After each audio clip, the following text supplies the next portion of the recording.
Hey, you guys, you're going to want to listen all the way through this episode because we have got big anniversary news for the NKOTB and show dates where you can see them and when. And you're also going to find out why we think the Spice Girls should record new music. Please listen to us, Ginger Spice. Enjoy the show, everyone.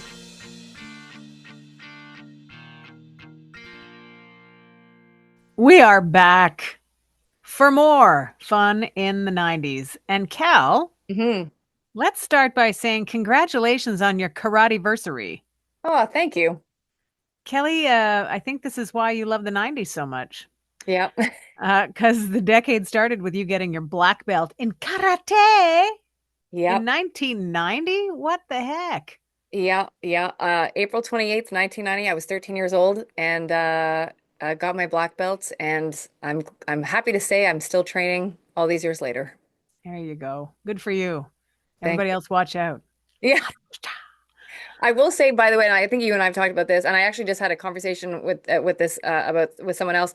Um, I think when you're a martial arts, and I think whatever sport really, but this is why I encourage people to do sports, because when you're in your sport, especially I would say in my case, karate, like you have to really be present. You can't phone it in because like you will get punched in the face. You know what I mean? Yeah. So, or boxing, like any of that stuff. So I just think it's if you have like things where you need to like leave the office outside the dojo kind of thing, like it's a good place to go and do your thing. And it's crazy how much you feel great after having to be it like literally in the moment. There you go. I was going to make a joke about how perhaps playing badminton, you run the risk of you run less of a risk getting punched in the face. But if you're not in your moment, you Yeah. can get a racket or a shuttlecock Yeah. straight in the noggin. I think your point is treat yourself to doing some kind of a sport so that the Yeah. reward will be doing that in and of itself. Yeah. Nobody wants Good a for you. shuttlecock in the forehead, Sharon. Nope. Too many jokes. My brain is in overdrive. Yeah.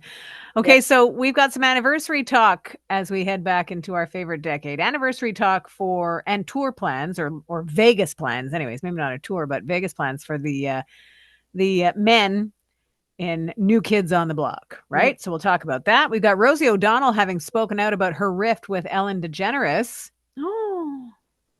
So we've got a positive message on that, hers. Kelly's trivia will have you feeling smarter than ever, no matter how you do, whether you get the answer or not. Because if you don't get it, you learn something. See, positive spin, Kel. Good thoughts. Yeah. And your 90s rewind is going to put a big number on a few staple tunes as we head back to around this time in 1992.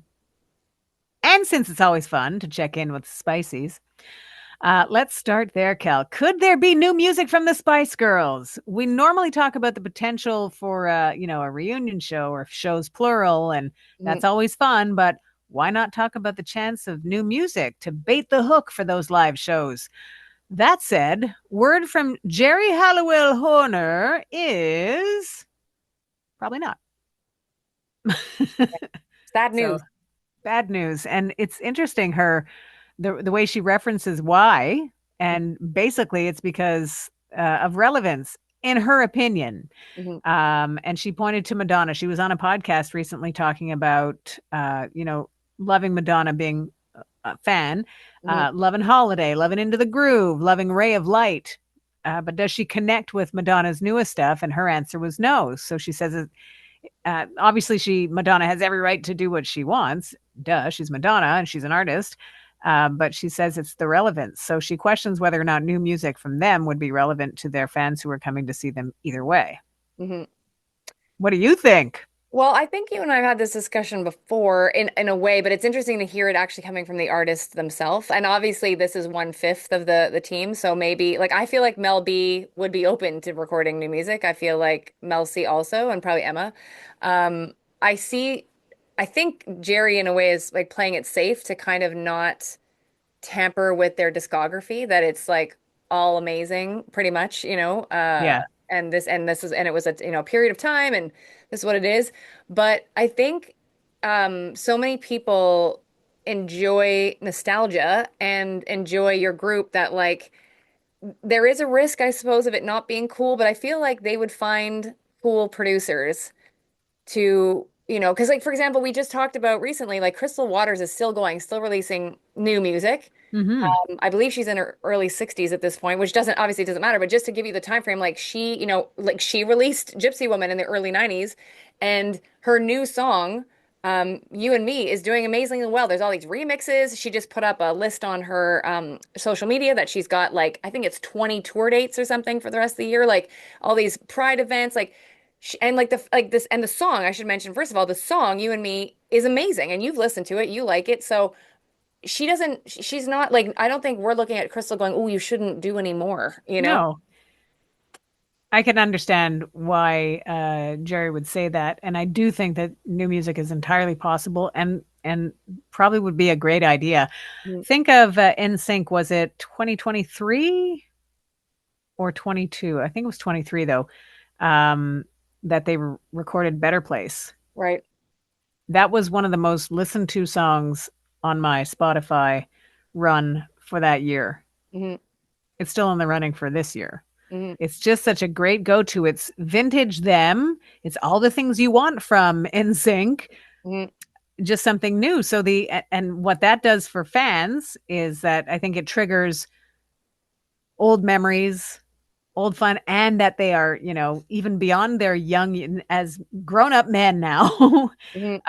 they're still interested in making that connection with their fans. Yeah. So I think it's a great idea if they do it. I can't see there being a negative reaction unless it was something that wasn't what didn't sound like them. But they're obviously at this point they're not gonna, like you said, they'll hook up with a producer that gets them, and Hmm. it'll be totally tailor made to them. Yeah. I guess especially because there's so much love for this group that somebody like, let's just say, I don't know if it would be him, but like Andrew Watt would figure out Spice Girl sound in a 2025 body. Yep. Yeah, and you want that kind of person on your team Mhm. that's sort of there for you, the artist, not there for the record company. I think at this stage of the game, there are more people that are of that mind and that approach. They sort of dive into the artist that they're working with versus, old school approach of make the record company happy. Yeah. I think the record company is going to be happy, when the artist tours and the song does well and that stuff. So Hmm. let the artist do the art. Yeah. Come on, Jerry. Come Record on, a new, Jerry. Don't be a scaredy. yeah, record a new vocal. Yeah. Drop that. Drop it. Drop a vocal, Jerry, okay? Yeah. That's how the kids talk. Everybody's dropping things. It's It's true. dangerous. It's dangerous out there. Are you ready to drop some trivia on us, Kale? It's how I roll, Sharon. Well, let's do it. Bing bong. Bing, bong. So, hobbies, toys, and games first, Sharon, or news and politics? Let's do news and politics first. Okay. So, let's just make sure. Oh, here we go. Following a vote by members of the Pride Trust in 1996, the annual lesbian and gay pride event was renamed as what? What year? 96. So, following a vote by members of the Pride Trust in the year 1996, the annual lesbian and gay pride event was renamed as what? And I'll just preface this by saying it's not just Pride. Okay. I don't know. Okay. Give me a hint. Have Well, you ever heard of this, first of all? there's many words. I didn't know this either. Should I just read it? Yeah, probably. The lesbian, gay, bisexual, and transgender pride. The LGBT pride? Yeah. But I've never heard it put like that. It's always just pride. Yeah, it's sort of built in there. Yeah. We keep we Anyways, keep that's adding stripes to the flag, which is great. mhm. Oh well. It's nice to know that there was an official starting point. Yes, A stamp mark. in 1996. Hoorah. Off to hobbies, toys, and games. Sure. Um, hold on. Holding. Here we go. Uri Geller sued which game franchise because he believed a character was based on him? Oh, that's familiar. I don't even know Uri Geller, do you? It sounds familiar to me. It will be when I give you the answer also. Yeah, Probsy. I need a Uh, character from like a video game. hmm, Super Mario. And remember how like the card can be sassy? Yes. Not always sassy, but it's sassy on this one. Pokemon, comma, oh snap, exclamation mark. Oh my God. Yep. But here's the Pokemon, thing, really? I didn't know Pokemon was in the 90's. I thought it was only like in the last whatever, 10, 15 years. Oh, no, no, no. I went to see the Pokemon movie. Oh, did you? Okay. Yeah, I brought my nephews who were small at the time, and I referred to it. This is an indication of how long ago it was because I took three little boys to the movie and it cost $50. It would cost more than that today. We know that. Um, but I referred to it as my $50 nap because like I have zero interest, right? Yeah. So I'm watching him and I'm falling asleep. And my nephew Jonathan was, I think, 6 or 7. And he leans in to me and says, Annie Sharon, your eyes are closed. You're missing it. Oh, yeah. No, it's okay. I can hear it. Like as if I didn't know my eyes were closed. I love little kids. They're so literal. Honest, literal and honest. Yeah. He's the same nephew that once driving in the car with him, we were on a long trip, not a long, super long trip, but like between Ottawa and Montreal, and we're playing I Spy, and I Spy. He goes, I spy with my little eye something that is silver. I'm like, huh. I'm looking around the car. Yeah. Is it this? Is it this? Like things around the car radio, like the knobs or whatever, and is this like no? And then I look in my rear view mirror, and he's kind of giggling, like he. I said, "Is it a hair on my head, Jonathan?" He went, "Yeah."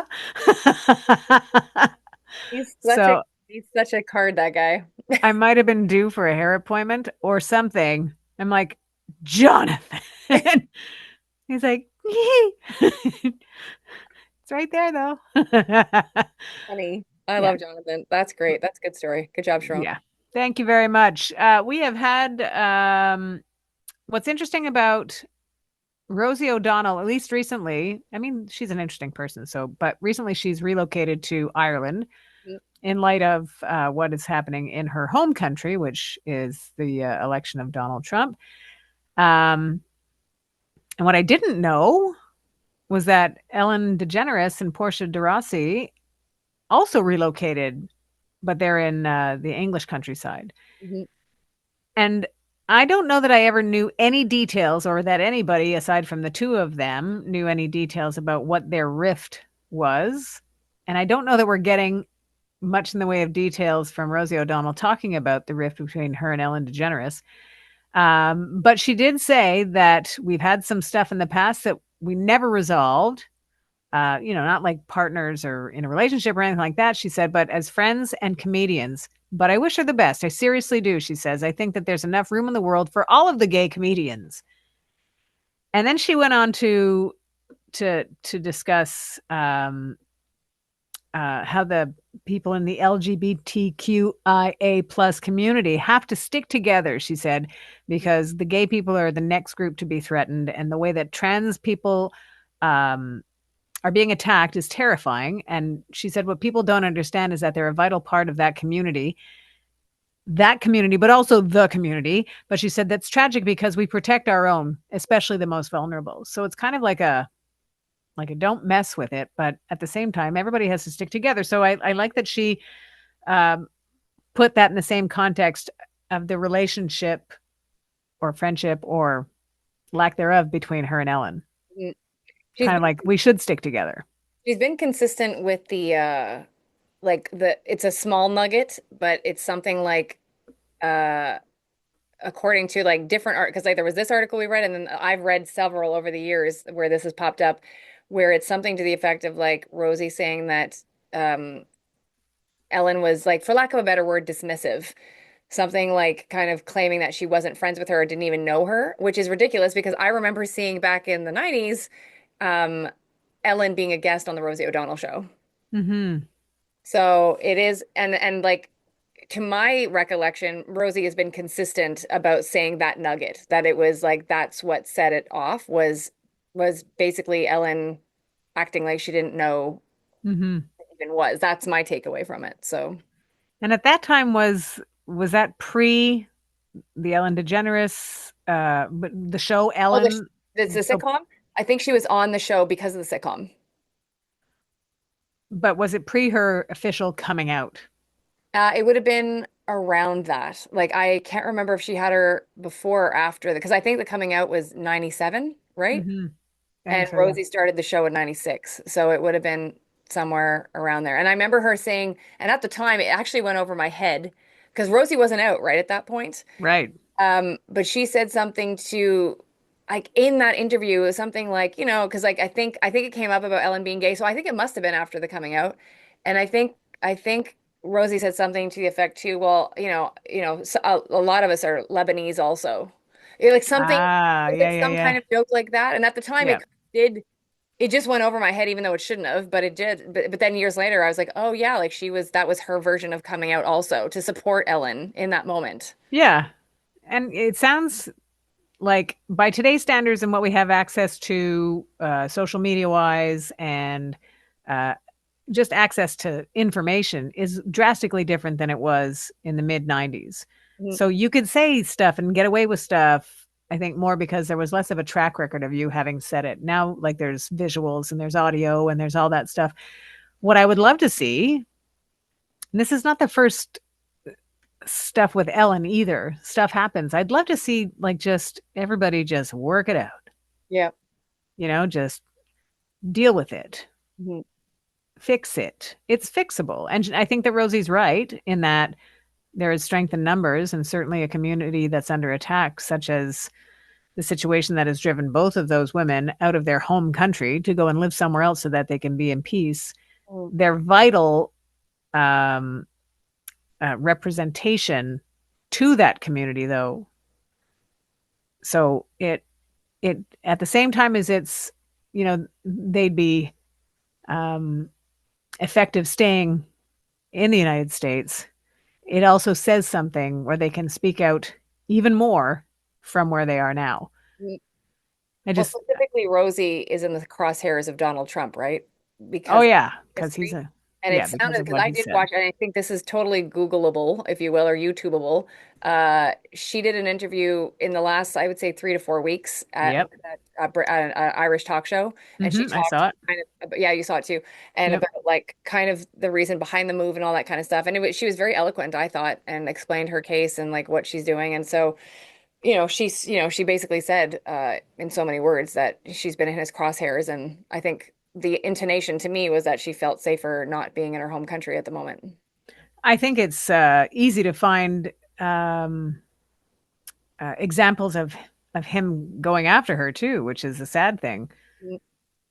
because we know what he's like. He's kind of immature and he doesn't like to lose in those sort of social tete-a-tetes. Yeah. But he has always gone after her in a way that, I mean, even even those commentary or that commentary or whatever he said just about her over the years would be enough to make you go, "This guy's the president." Mm. You know, I mean, we don't talk too much politically on this show, but it's hard to avoid sometimes when you're talking about situations that include him. Mm. But it was I mean, wasn't he just running the first time where he talked about ratings and stuff like that as if television ratings mattered when you're running for the president? Anyways, but he went after her in that way. Mm. So it's an ego thing for him. Yeah. And then even further, it's not a female that he can conquer, let's say, in a relationshipy way. So he has to point that out too, in that sort of bully fashion of, name calling and I mean, he was really rude, Mm. really rude. She too had a talk show at the time, and I think she spoke her mind, but I don't think that she was rude like him. like schoolyard rude. But Okay. anyways, Yeah. perhaps their relocation, both her and Ellen, to completely different countries will, or hopefully it'll make them effective in a fight as members of the community that need them. Yeah. Hopefully. Ahead of going back to 1992 with your 90s rewind, Mhm. let's talk about NKOTB, okay? Yeah. New Kids on the Block are celebrating the anniversary of the album Step by Step. What's the number on that? Is it 35? Same year as my black belt. Wow, that's cool. Yeah. You should mention that to them when you meet them. Yeah, exactly. Not if you meet them, when you meet them. So they're planning Vegas. Hmm. You Yeah. think that should happen, right? Yeah, there's 3 blocks of shows coming up. 3 blocks. Air quotes on blocks. Is that what you're telling me? Yeah. June 20th to July 5th, I think, is the first set of it. Mm-hmm. Then there's another set November 1st to 15th, and then into next year, February 14th, so Valentine's Day to the 28th. I'm doing it all by memory, Sharon. Good for me. Good for you. Yay, you. Yeah. Watch out. Yeah. That's awesome. Yeah. Um, and when is the exact here? Let's see if you remember this. When's the exact anniversary of Step by Step? That I don't remember, but I know the album's coming out on June 13th, the reissue. What I love is that they refer to the album as being important to them as a band. And still today, they say. Yep. That's And fair. of course it would be still celebrated. I mean, they are one of the great success stories of um, you know, keeping at it or going back to it or celebrating in a way that we started the show by talking about, like being able to please fans and bring the music to the people and celebrate what was in a way that still is. They're kind of OG in that regard.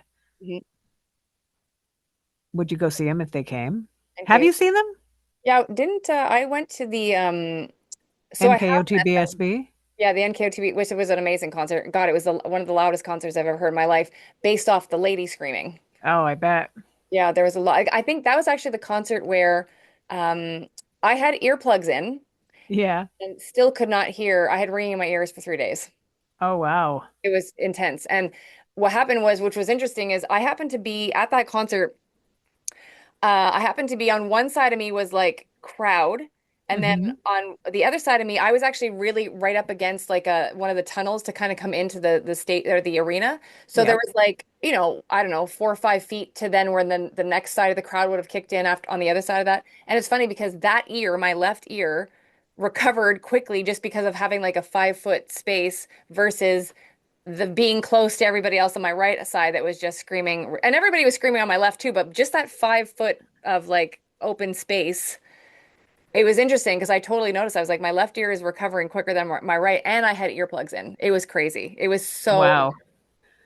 Well, think about their target demographic. I think any artist's target demographic is people that will buy their music and tickets to their shows. But when they were new, uh, they had a lot of young girls, right?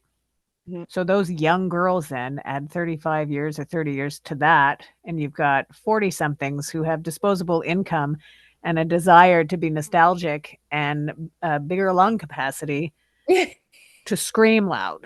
Yep. That's wild. That's the true, like, really tapping into your nostalgic, your past, your everything, which is great. Which is again going back to the beginning of the show when we talked about the Spice Girls and possible new music from them.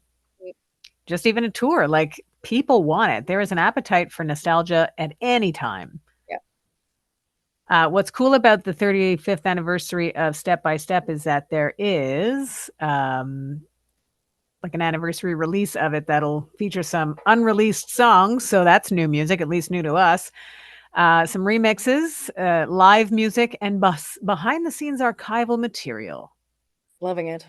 Yeah, that's cool. So we'll see if they ever come back to Canada. That would be cool. I know they'll always go to Toronto. They always do. Hmm. We don't always get them. We get more of the BSB people, but It's funny considering like they were Boston, right? Like they grew up in Boston. You'd think there'd be, I don't know, like I think there is a definitely contingent of blockheads here in Montreal, but they seem to always go more to Toronto. But BSB always, obviously BSB goes, of course, to Toronto as well, but they have a very special place in their heart for us. True. Mhm. Here first, right? We were first, yeah. And I think logistically, I'm not condoning it.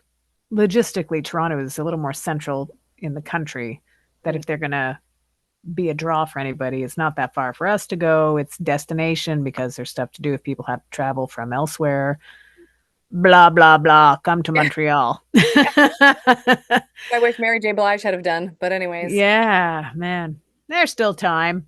I feel like if Mary J would actually come here, because I'm pretty convinced, and you would know more maybe too, because like I actually moved away for a while. I know you were gone also, but I don't think she's ever been to Montreal. Because I would have gone. Like even if I was Yeah. in Toronto, I would come home to go see her in Montreal. So It's you know what? Maybe she'll get to a point where she comes to Montreal and she does like a theater show, like a Place des Arts.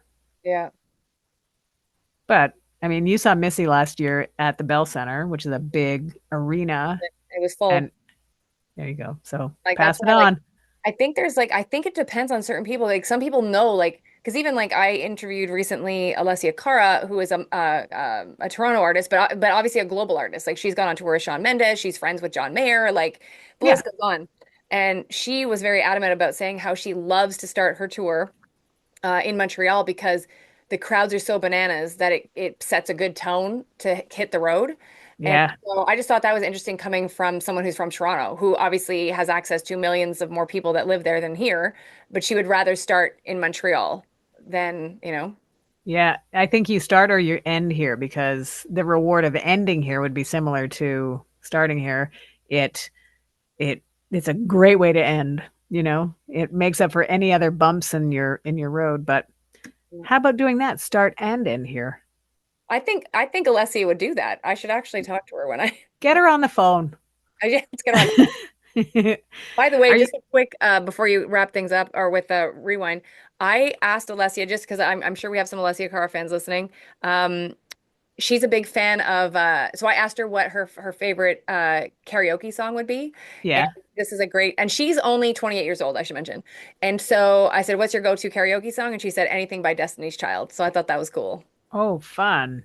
Yeah, because I would have never like exp not that I because of course I know she loves R&B. She sings it.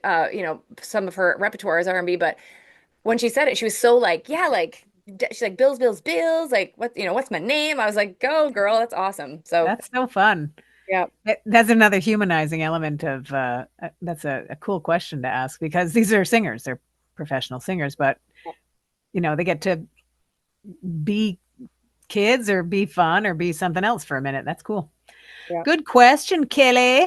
timely. Okay, so how about we go back Let's do it. to 1992 and I'll drop a couple of rock songs on you that are like they are staple songs on rock radio. The fact that they have 33 years on them is wild. That one from U2, Mhm, which sidebar, great duet with Mary J. mhm. As a revamped version of that, but the original one from U2 and Under the Bridge from the Red Hot Chili Peppers, both on the charts around this time in 1992. We would have been hearing them for the first time. Beauty and the Beast, Celine Dion, Peebo Bryson. Yeah. Come on. Peebo Bryson. There's only one Peebo, man. It's There's almost like only we don't need to say his last name. But Peebo who? Really? How about when you have a song title that's a directive at the same time? I think it's great. And for Chris Cross, it's Jump. yeah, Yeah, don't be surprised if you want to jump. It's fine. yeah. And sometimes the snow comes down in June. Doesn't. Not here. But for Vanessa Williams, it could happen. When you save the best for last, put four more females on the mic and know that with En Vogue, you're never going to get it. Yeah. Never going to get it. Never going to get it. Such a great song. Oh, my lovin', right on. How about Mariah Carey? How Always. about Imagine listening to the radio at this time in 1992, knowing that Make It Happen could come on the radio at any time. Mhm. How about at this time in 1992, a song from the mid late 70s got a whole bunch more attention because of being featured in the car scene of Wayne's World. Wayne's World. But damn excellent. Bohemian Rhapsody from Queen was in the top 5 at this point in 1992. And that is your 90s rewind. Thank you, Sharon. Good job. Appreciate it. Thanks, Kill. Thanks a bunch. I think that wraps it up for us too, eh? Yeah, that pretty much does it. And So just in case you were wondering what country this podcast originates from, that just about wraps it up for us, eh? It's Canada. welcome to Okay. Canada. You're welcome. Sorry. Should have mentioned it sooner. Yeah. Sorry. How we roll. You have anything to tack on to the end of this No, show? No. Don, I do appreciate the shout out for my 35th anniversary, and I'll pass that along again. Another shout out to the boys of the New Kids on the Block for their 35th anniversary, stellar of anniversary for Step by Step. Do you ever just wear your black belt around the house? Not recently, but You're not above it? I'm not above it. But you know what's Got funny it. is my better half, because I've been fortunate. I literally have the belt that I was given at 13. Like it's still the belt that I have, and Nice. it's amazing to know the quality that was at that time in 1990. Like my teacher, got us really good belts because I've seen people that have got past their belt way long, like in the last few years that their belt doesn't last long. Yep. You have to get it replaced or whatever. And the fact that I still have the belt that I got at 13, which I will be buried with. I think it's amazing that I still have it and it's in good shape. And it means so much when you know like this is what you earned and you're still earning it like all these years later. So it's cool.